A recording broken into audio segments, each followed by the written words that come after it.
जय गुरुदेवाय नमः। जय राधे श्याम की। आज हम आपको सुख सागर से 7वें स्कंद का 5वां अध्याय सुनाएंगे। प्रहलाद के ज्ञान से क्रुद्ध हिरण्यकश्यप का उन्हें दंडित करना।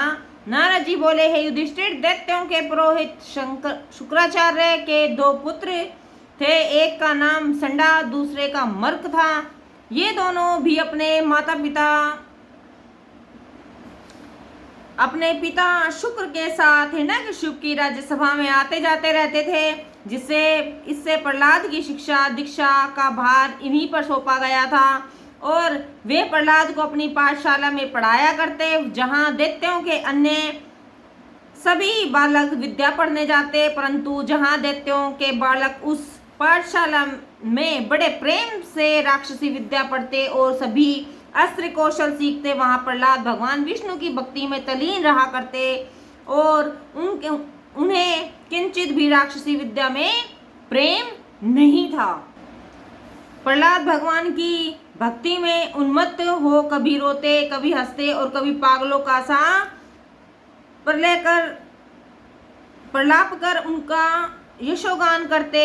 जब उनके इस आचरण का पता उनके पिता हिरण्यकश्यप को चला तो उनसे वह विरोध मानने लगा। जब नारद जी ने इतना कहा तब राजा युधिष्ठिर ने पूछा, हे महात्मन, यह तो बड़ा आश्चर्य है कि ऐसे महात्मा और प्रतापी पुत्र से हिरण्यकश्यप ने बैर माना। हे देव ऋषि, पिता को अपने पुत्र से जितना प्रेम होता है उतना और किसी वस्तु से नहीं होता। पिता उसे पुत्र को समझाने के लिए भले ही कुछ कभी बुरा भला कहे, किंतु हार्दिक शत्रुता नहीं मानता। अतः यह सब विपरीत भाव कैसे हो गया, उसे आप मुझे सुनाइए। नारद जी ने कहा, हे राजन सुनो, हिरण्यकश्यप दैत्य था और प्रहलाद देवता, इसी से पिता पुत्र में विग्रह उपस्थित हो गया।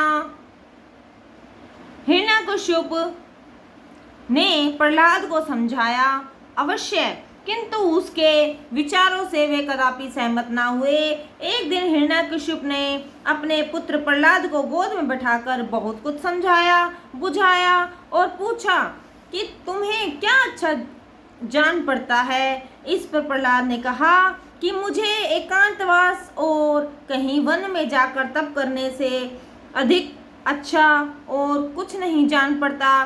संसार मिथ्या है, केवल एक भगवान विष्णु ही मुझे प्रिय है और कोई नहीं। हे युधिष्ठिर, प्रहलाद जी की बात पर हिरण्यकश्यप जोर से हंसा और बोला, प्रहलाद तू अभी बालक है, तेरी बुद्धि अभी थोड़ी है, तू वास्तविक बात को अभी नहीं समझ सकता। प्रहलाद चुप रहे। दैत्यराज ने अपनी सभा के एक सदस्य को बुलाकर प्रहलाद को समझाने की आज्ञा दी तथा और भी कई ब्राह्मणों को उन्हें समझाने का संकेत दिया, परंतु ज्ञान भक्ति के भंडार प्रहलाद को कोई समझा ना सका और वे सबसे परम वक्ता तथा भक्ति ज्ञान के प्रांगण पंडित निकले। इस पर ब्राह्मणों और दैत्यराज के सभासदों को जो खेद हुआ उसे उन्होंने हिरण्यकश्यप से जाकर कह सुनाया।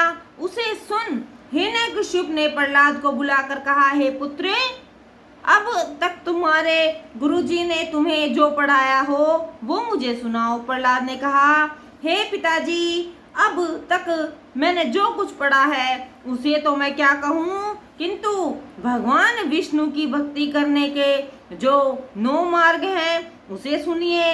यथा विष्णु भक्ति से संबंधित श्रवण, कीर्तन, स्मरण, सेवा, पूजा, समर्पण, श्रद्धा, विश्वास, रक्षा, मैं इन्हीं बातों को अच्छी तरह जानता हूँ। हे युधिष्ठिर, पुत्र के मुख से ऐसी बातें सुनकर हिरण्यकश्यप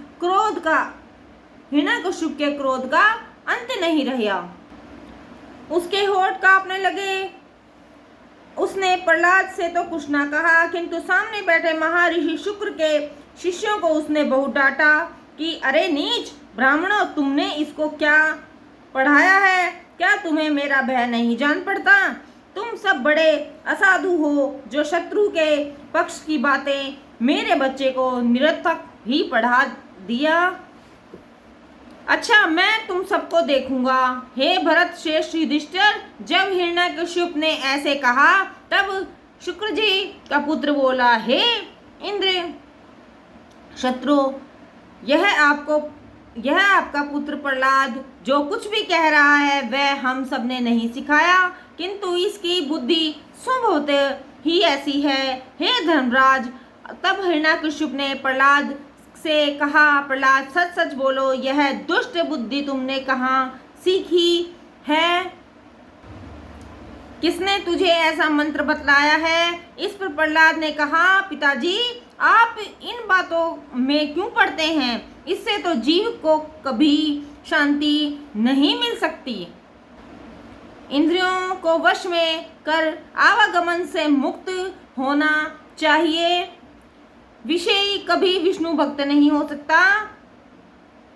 हे तात, ब्रह्म विष्णु विषयों को परमार्थ का बोधक कहने वाले और सुनने वाले गुरु और चेले दोनों ही अंधे के समान खाई में गिर पड़ते हैं। महात्माओं की कृपा के बिना मोक्ष दुर्लभ है। प्रहलाद की इन बातों को सुनते ही हिरण्यकश्यप जल गया और उसे अपनी गोद से नीचे पटक कर राक्षसों से कहा कि इसे मेरी आंखों से दूर ले जाकर मार डालो, क्योंकि यह मरने के योग्य ही है। अरे, यह अपने सहदों को छोड़कर अपने चाचा के मारने वाले विष्णु के चरणों की पूजा करता है, अतः मेरे भाई का घातक विष्णु यही है। ऐसा विचार कर उसे शीघ्र मारो। इतना सुनते ही कई भयंकर राक्षस तत्क्षण अपने पैने त्रिशूल उठा मारो मारो कहते हुए प्रहलाद के शरीर पर प्रहार करने लगे, परंतु प्रहलाद तो भगवान की बाकी छटा में तन्मय हो रहे थे। राक्षसों के प्रहार व्यर्थ हुए। हे धर्मनंदन, यह देखकर हिरण्यकश्यप को और भी संदेह हुआ। उसने उनके वध के कई उपाय निकाले। हाथी के पैर तले कुचलवाया, विषधर सर्पों से कटवाया, मारण और पुरुषण करवाया, पर्वत की चोटी से नीचे पटकवाया, नाना प्रकार के वध करने वाली माया का प्रयोग किया, खाइयों में डालकर बंद करवाया, माता के हाथों विष दिलवाया, भूखो रखा, कीच के ठंडे जल में बैठाया, अग्नि में डलवाया, अत्यंत गहरे पानी में डुबोकर ऊपर पत्थरों की शिलाएं फेंकी, तो भी वह भगवान का भक्त प्रहलाद न मरा। इससे हिरण्यकश्यप को अब और भी चिंता हुई कि यह मरा नहीं और अपने प्रभाव से बच गया। यह पुत्र होकर बड़ा होने पर मुझसे शत्रुता भूलेगा नहीं, तथा जान पड़ता है कि यह अमर है और इसके ही विरोध से मेरी मृत्यु होगी। ऐसा मन ही मन सोचते हुए हिरण्यकश्यप नीची गर्दन किए चिंता सागर की लहरों में डूबने और उतरने लगा। तब उसे दुखी देख संडामर्क बोले, महाराज आप इस छोटी सी बात की क्या चिंता करते हैं? प्रहलाद अभी बालक है, बालकों की बातों में गुण और दोष नहीं देखा जाता। फिर भी यदि आपको इससे कुछ भय हो तो जब तक शुक्राचार्य गुरु अपनी तपस्या पूरी करके लौट ना आवे तब तक इसे वरुण उपास से बांधकर छोड़ दीजिए, इससे यह कहीं भाग न सकेगा। हिरण्यकश्यप ने कहा, ले जाओ इसे राक्षसों के सब धर्म सिखाओ। संडामार्क प्रहलाद को अपने साथ लेकर घर आए और अर्थ धर्म काम से पाठ फिर पढ़ाने लगे। पर कहाँ की बात, एक दिन गुरुजी कुछ काम काज में लगे थे कि चशाला के विश्राम काल में प्रहलाद ने सब बालकों को अपने पास बुलाकर कहा कि हे भाई, तुम सब बैठ जाओ और मैं जो कुछ भी कहता हूँ उसे ध्यान से सुनो। सब बालक प्रहलाद के पास आ बैठे और उन्होंने अपनी वही सब ज्ञान ध्यान की बात कहना आरंभ किया। जय गुरुदेवाय नमः। जय राधे श्याम।